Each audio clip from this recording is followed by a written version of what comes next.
Alright everybody, back for another tutorial, because I said I was going to, and I should do so if I say I'm going to do so. Today, we are going to ignore a whole bunch of stuff that's going on, because there's a lot of stuff going on this weekend, and we're going to fly ourselves all the way out to Eris. A very, very gross place, full of infested creatures, and a kind of special type of mission that got added in, you know, a while ago. I don't know the exact time because I've got a bad memory, but, you know, we're going to go over it. Now, this is called the Hive mission, and we're going to go through this, and it's something that, in principle, is easy and straightforward, especially when Lotus tells you what you're supposed to be doing, but it doesn't mean it's actually easy and straightforward in execution. So what happens is you're going into an infested hive, and your entire purpose is to destroy the hive. So to do this, we have to find the different hives and destroy them. And there's, at the moment anyways, 3 hives per map that we have to destroy.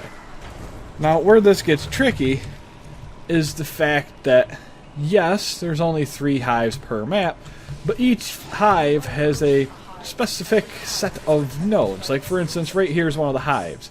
But, you'll notice, I can't do any real damage to it. Well, why can't I do damage to it if I'm supposed to destroy the hives? Well, this is where it stops being super straightforward in a way.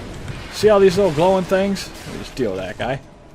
You can kind of see them right there on the wall. I'll probably put an overlay when I actually put the video up on YouTube. But, you know, right here, infested tumors. We have to destroy these infested tumors. You'll see when I blew the one up, it now has a counter going on over there with how many of these things I actually have to destroy now. Vicious little buggers, aren't they? Alright, let's pop out this tumor. Alright. Get down here so I can get a better angle on this one. And this is generally how it goes. In order to destroy the main hive, you have to go over to all the infested tumors and destroy those first. Now, the thing about these hives is when you destroy them, special effects trigger. And they're not like the kind of special effects where like, yeah, that was awesome. No, it's usually like, oh no, what's it doing to me now? So in this case, it was a frozen one. So our shields are going to be kind of negatively impacted. We're going to run across all the frozen environmental effects that you can find in other stages randomly. Other things that might happen is maybe the gravity turns off. Maybe all the defense systems in the stage, like all those sentry turrets and stuff, turn on. Maybe you're going to end up having to deal with a bunch of gas or radiation zones that suddenly appear. So for every one of these things you actually take out, the difficulty to get through the stage will slowly ramp up. Granted, it's not always really all that intimidating with what they add. For instance, low gravity. I haven't really had any times where having low gravity in the stage has caused me to be like, oh no, this is the worst thing ever, I'm so doomed. Like, come on, we're space ninjas. We don't care about the lack of gravity.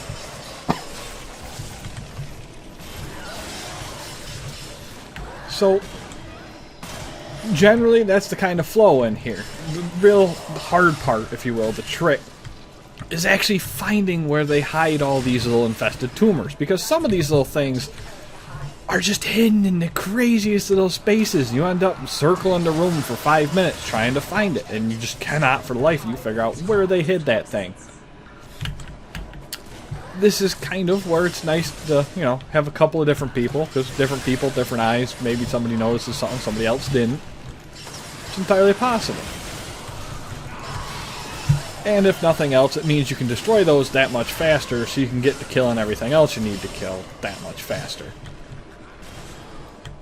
Now, there's, I mean, I could try to come up with some tips and tricks for this kind of stage, but ideally the only real thing you have to heavily worry about is just the fact that you're fighting infested enemies. So, you know, you kind of want to have that in mind when you're picking your loadout. All the environmental effects, I mean, it's random enough where it's not really gonna be something that you have to build a Warframe around in order to successfully do the stage.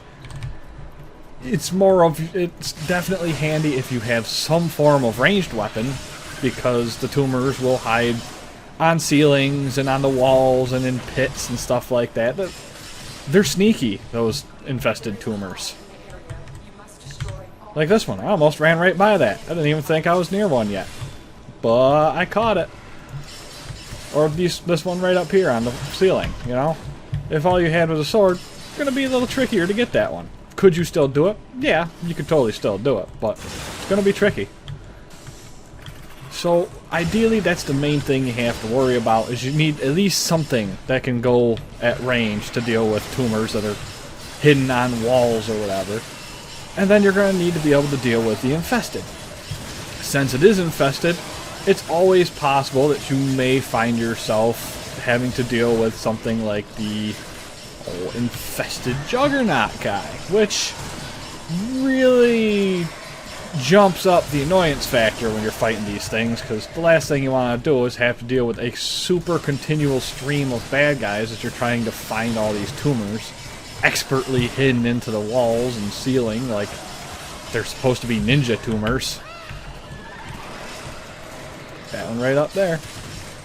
But at the same time, all of the tumors will indeed give off that little kind of glow that you see and the little particle effects.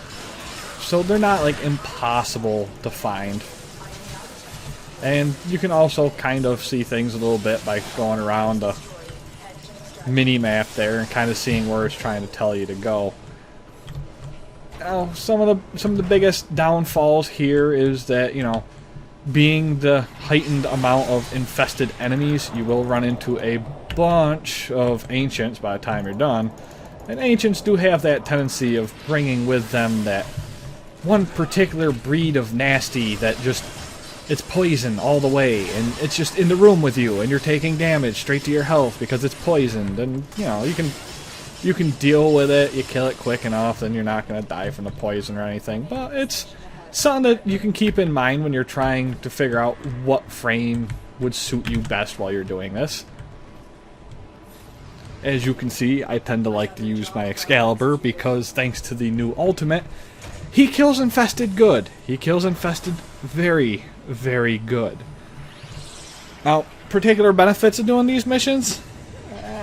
If you're the kind of person that likes to go after like achievements or whatever, which this is strictly speaking from the PC version, because of course that's what I play it on. I don't know if they have achievements tied to the game on the Xbox and whatnot. I would assume they would, but I don't want to speak of what I don't know. So if you are the kind of person that does like achievements and stuff like that, there is a bunch of them in this game.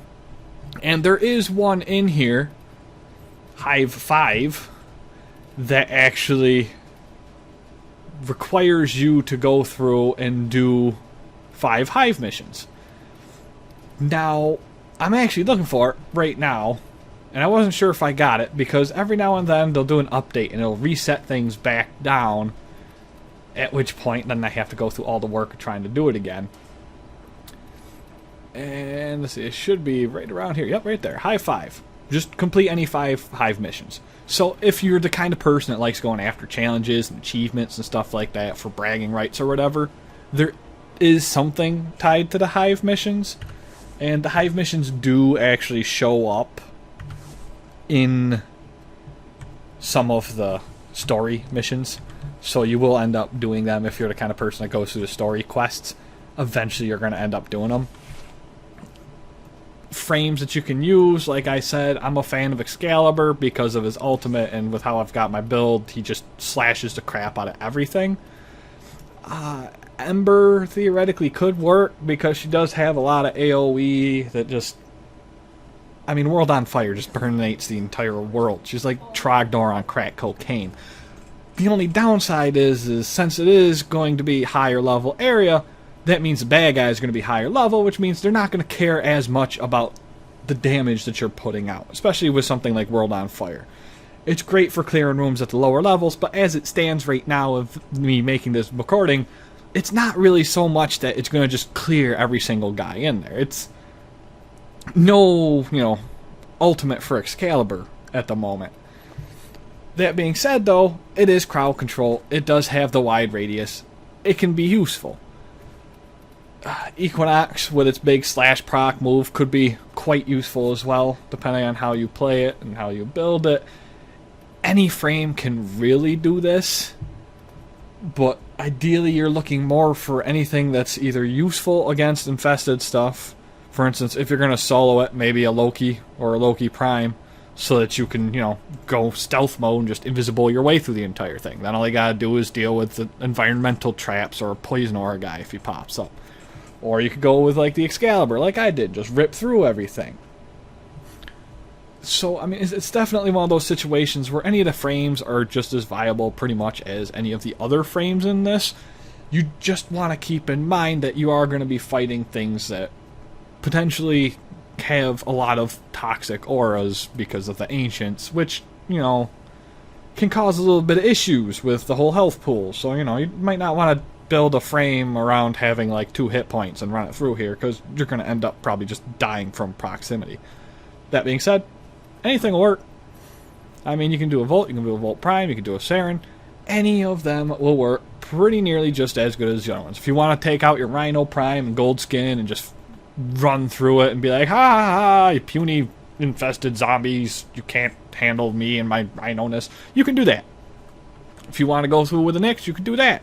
If you wanted to Oberon Smite stuff all the time, you could Oberon Smite stuff all the time. He's happy with it, he'll do it. Nyx will mind control some stuff, although I wouldn't necessarily think that this stage is particularly geared towards Nyx's abilities. You could use her for this. It's very much one of those kind of missions that any frame could do it just as well, although some of the frames you will have to worry a little bit more about how you're playing. If you're running your Nova with a complete glass cannon setup and you run into a couple of dudes with the toxic auras, you're probably going to have a bad day because, that health pool just isn't really as there to keep you going through all that toxic instant health damage. Whereas, Rhino, he won't care because he's got Iron Skin. He doesn't care about toxic. It doesn't even affect him with Iron Skin. He laughs in the face of toxic. So it's definitely, more so than the level itself, the biggest thing that you have to worry about is what you're up against, which is infested. Excalibur works nice for me because his ultimate, super duper, slashing crap all over the place, and infested hate slash damage. So it works wonderful for me, as you just saw. It's the only real thing you got to keep in mind. Otherwise, you can use every single frame you really want to, however you want to. The biggest thing, again, to worry about is make sure you take at least one ranged weapon so you can deal with tumors on the ceilings and walls out of your reach, or just to make it easier, because the quicker you can take down the tumors, the quicker you can take down the Hive. The quicker you take down the Hives, the quicker you can finish the stage and get the heck out of there. Pretty straightforward. It's a very easy to think of mission. Very straightforward mission. It's just some people don't quite get what they're doing when they're in there. And so they're trying to kill this thing. They can't damage this thing. They're trying to run around in circles like a chicken with its head off, and they just can't figure it out.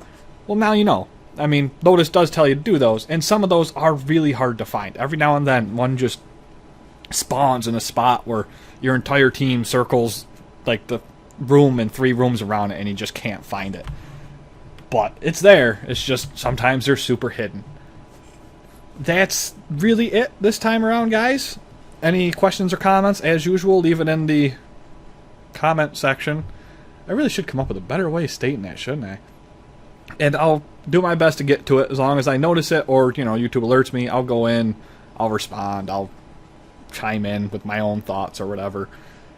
After this, the only mission that should be left until DE decides to, add some more, is going to be the hijack mission, which, due to the nature of the hijack mission, I'm going to be waiting until I get a bunch of friends on to do it, just because it's easier for me to explain it when it's actually working correctly. And in order to really get it going correctly, I prefer to have a team so I can focus more on, you know, specific things as it's going on. So expect that one here in the future when I get the chance to make it. In the meantime, thanks for watching. Everybody have a fun time.